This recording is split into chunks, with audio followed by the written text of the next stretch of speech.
Jesus Christ.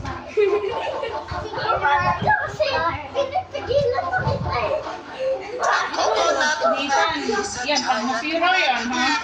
Yan na. Ang kalikutan ko eh.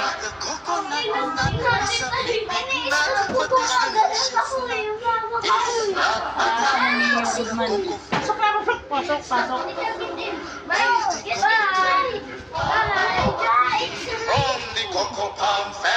Hindi namin yung uli namin sa bakal, ha?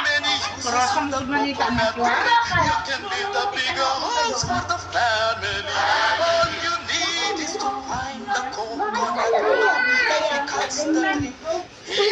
Sorry guys.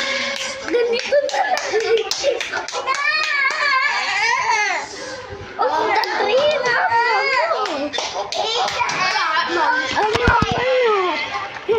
Ang galing. Nahulat na lang.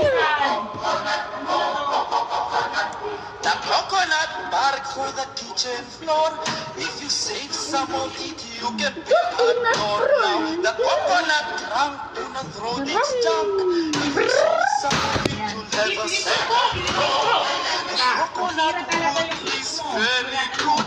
It can stand 20 years if you pray it would. Now the coconut root to drain the truth.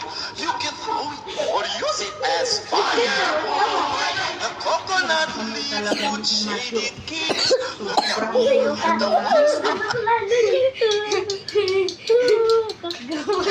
it's a coconut roots in my lap.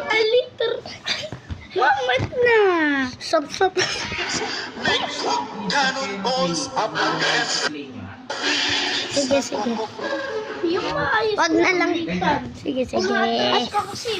Bye! Wala nang purchase. Hanggang part ko lang.